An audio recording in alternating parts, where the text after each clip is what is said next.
আসসালামু আলাইকুম। আশা করি সবাই ভালো আছেন। আজকে আমি আপনাদের সাথে রমজান স্পেশাল 5 কেজি ঝরঝরা পোলাও রান্নার রেসিপি শেয়ার করব। অনেকেই আছে পোলাওর কথা শুনে ভয় পেয়ে যায়, ঘাবড়ে যায় রান্না করতে গেলে। আবার অনেকে অল্প রান্না করতে পারে কিন্তু বেশি রান্না করতে গেলেও ভয় পায়। তারা যাতে খুব সহজেই ভিডিওটা দেখে পোলাও রান্না করতে আর ভয় না পায়, সেটার জন্যই আজকে এই রেসিপিটা আপনাদের সাথে আমি শেয়ার করছি।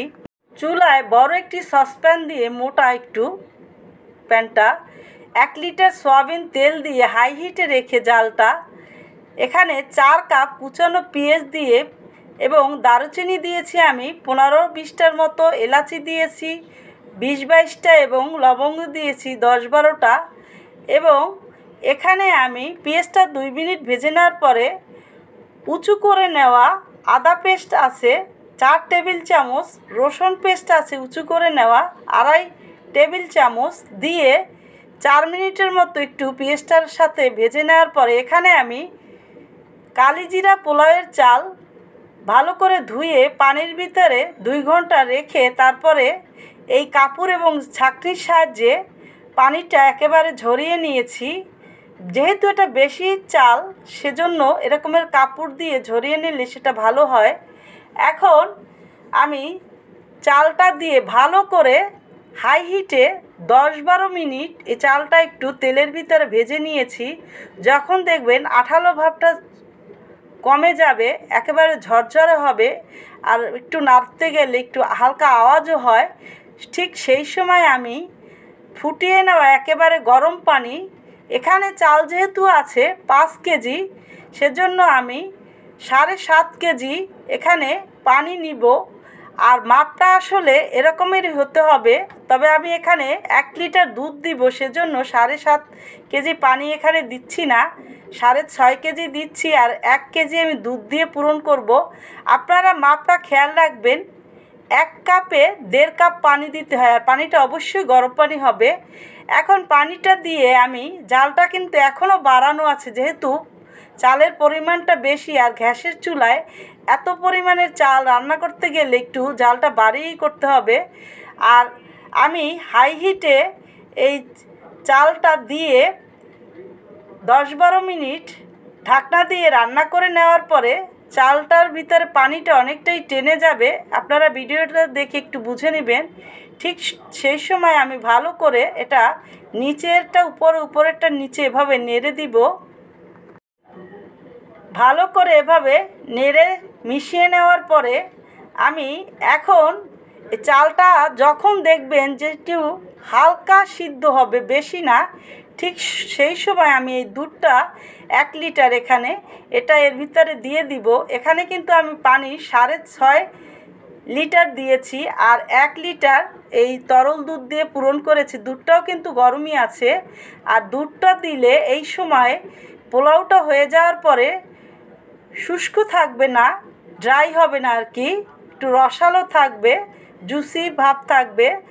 আর এখানে এই সময় কিন্তু ঘিটা দিলেও এই পোলাওটা ড্রাই হয়ে যায় না, ভাতটা আর কি।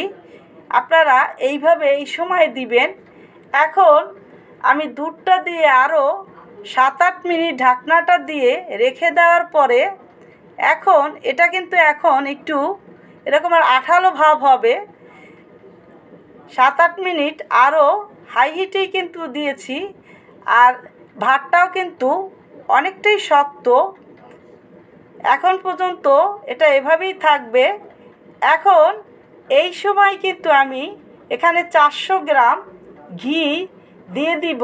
আর এই সময় দিলে স্মেলটা পোলাওর ভিতরে দারুণ আসে।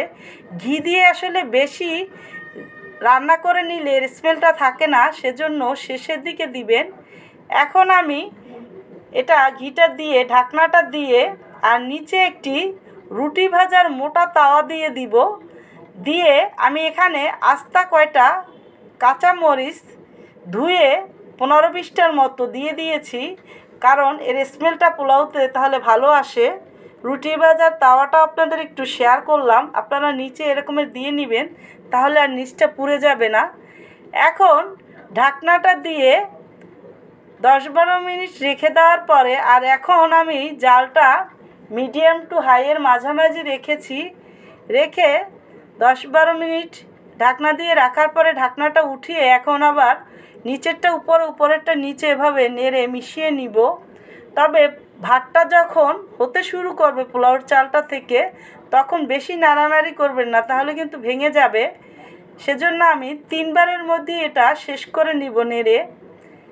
এখন আর পোলাওয়ের চাল যেহেতু বেশি, এর ভিতরে তাপটাও বেশি আছে সেজন্য চালটা একটু মোটা, ভিতরটা একটু শক্ত থাকবে অনেক। 4-5টা হয়ে গেলেও চালটার ঠিক ওই সময় কিন্তু জালটা একেবারে লো করে দিয়ে তারপরে ভাপে আপনারা এটা রান্না করে নেবেন। আর একটু টাইম দিয়ে লো হিটে রেখে তারপরে এটা তৈরি করে নেবেন তখন। আর প্রথমে জালটা বাড়িয়ে নেবেন, যেহেতু চাল বেশি আর গ্যাসের চুলায় এতখানি চালের পোলাও হতে একটু কষ্টই হয় আর কি। ভিডিওটা দেখে যদি আপনাদের কাছে ভালো লাগে প্লিজ আমার চ্যানেলটা সাবস্ক্রাইব, লাইক, শেয়ার করে নেবেন। তৈরি হয়ে গেল, দেখেন কতখানি ঝরঝরা পোলাওয়ের ভাত। এভাবে আপনারা ভিডিওটা দেখে তৈরি করবেন। সবাই ভালো থাকবেন, আল্লাহ হাফেজ।